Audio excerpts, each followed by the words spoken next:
ریاست مدینہ کا تصور پیش کرنے والوں، میرے پیارے بھائیوں، آؤ میں تم کو ایسی شخصیت کے دروازے پر لے کر چلتا ہوں جس نے ریاست مدینہ بنانے کا حق ادا کر دیا تھا، جس کو دنیا ابو بکر صدیق کے نام سے یاد کرتی ہے، جس کو مسلمان بھی ابو بکر صدیق کہتے ہیں، جس کو آج کا کافر بھی ابو بکر صدیق کے نام سے یاد کرتا ہے۔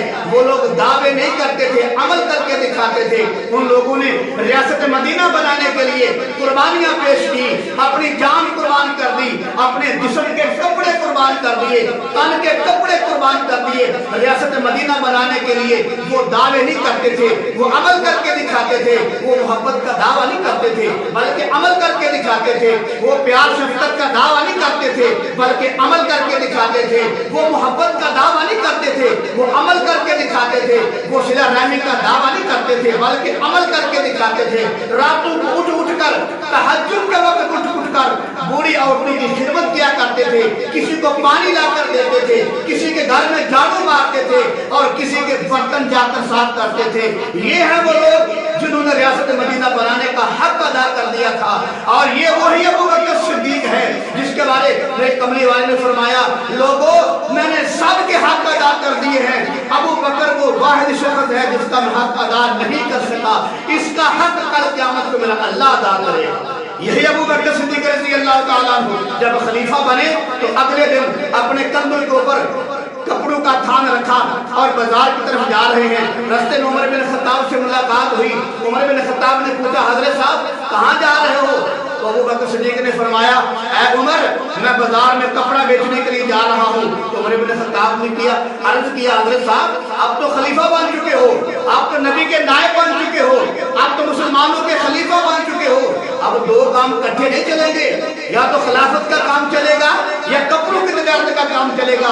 لہذا آپ مہربانی فرمائیں، آپ کپڑوں کا کام چھوڑ دیں، آپ تجارت کا کام چھوڑ دیں، آپ کے کندھوں پر بڑا بوجھ آ پڑا ہے، نبوت کا بار جو ہے آپ کے کندھوں پہ آ پڑا ہے، لہذا آپ یہ کام چھوڑ دیں۔ تو ابو بکر صدیق نے فرمایا، اے عمر اگر میں محنت نہیں کروں گا، مزدوری نہیں کروں گا تو کھاؤں گا کہاں سے؟ تو معلوم ہوا ان لوگوں کی نیت قومی خزانے پر نہیں تھی، ان لوگوں کی نیت جو ہے وہ صحیح نیت تھی، سچے لوگ تھے، وہ قوموں کے خزانوں کے کپڑے نہیں مارنے والے تھے، وہ چوری کرنے والے نہیں تھے، وہ جھوٹ بولنے والے لوگ نہیں تھے۔ اس لیے فرمایا اگر کماؤں گا نہیں تو کھاؤں گا کہاں سے؟ عمر بن خطاب نے عرض کیا، حضرت صاحب اور بیت المال میں چلتے ہیں۔ عمر بن خطاب نے ابو بکر صدیق کا ہاتھ مبارک پکڑا اور بیت المال میں چلے گئے۔ جو بیت المال کا امین تھا اس سے کہا کہ ان کا وظیفہ مقرر کر دیا جائے۔ تو عمر بن خطاب نے ابو بکر صدیق کا وظیفہ مقرر کروایا۔ وہ کتنا وظیفہ تھا؟ جو ایک عام آدمی کا وظیفہ ہوتا ہے اتنا وظیفہ مقرر کروایا۔ یہ نہیں کیا تھا کہ لاکھوں کے گپلے مارنے شروع کر دیے، کروڑوں کے گپلے مارنے شروع کر دیے، اور پروٹوکول کے لیے دائیں بائیں گاڑیاں، آگے پیچھے لشکر۔ وہ مخلص لوگ تھے۔ میرے عزیز بھائی اگر آپ ناراض نہ ہو، یہ جو دو جملے میں نے بولے ہیں کہ وہ لاکھوں کے گپلے مارنے والے لوگ نہیں تھے، یہ مال کا ذکر صحابہ کی عظمت کے درمیان میں کرنا یہ صحابہ کی شان کے خلاف ہے۔ لہذا میرے عزیز بھائی وہ بڑے عظیم لوگ تھے۔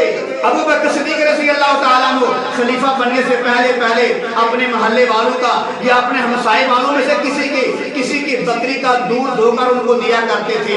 جب ابو بکر صدیق خلیفہ بن گئے تو ایک محلے میں چھوٹی بچی آئی اور اس کو پتا چلا کہ ابو بکر صدیق خلیفہ بن گئے ہیں، تو وہ بات اپنے گھر میں بات کرنے لگی، کہتی ہے امی جی ابو بکر تو اب خلیفہ بن چکے ہیں، ہمارے خلیفہ بن گئے ہیں، تو ہماری بکریوں کا دودھ کون دھویا کرے گا؟ تو ابو بکر صدیق نے جب آواز سنی تو ابو بکر صدیق نے اس بچی کو بلا کر کہا، بیٹا میں اب بھی آپ کی بکریوں کا دودھ دھویا کروں گا۔ تو ابو بکر صدیق رضی اللہ تعالیٰ کبھی کبھار آتے اور اس بچی کو بکری کا دودھ دھو کر دیا کرتے تھے۔ مدینے کی ریاست کا نام لینے والوں، آؤ صحابہ کرام کی زندگیاں دیکھو، آؤ ابو بکر صدیق کی زندگی دیکھو۔ جب خلیفہ بنے تو مسجدیں بنائی، گرائی نہیں، مدرسے بنائے، گرائے نہیں، لوگوں کے گھر آباد کیے، برباد نہیں کیے۔ اور تم نام مدینے کا لیتے ہو، کوئی مسجدیں گرا رہا ہے، کوئی مدرسے گرا رہا ہے، کوئی لوگوں کے گھر گرا رہا ہے، کوئی فیکٹریاں مارکیٹیں بند کروا رہا ہے۔ میرے عزیز بھائی جب مدینے کی ریاست بنی تو مسجدیں آباد ہو گئی، مدرسے آباد ہو گئے، لوگوں کے گھر آباد ہو گئے۔ آج کے دور میں جب آتے ہیں تو آبادی کا نام لے کر آتے ہیں، ہم آباد کریں گے، اور جب آتے تو لوگوں کو برباد کر کے رکھ دیتے ہیں۔ اور جب صحابہ کرام آئے تھے جب صحابہ کرام نے مدینے کی ریاست قائم کی تھی تو مسجدوں کو آباد کیا تھا، مدرسوں کو آباد کیا تھا، لوگوں کے گھروں کو آباد کیا تھا۔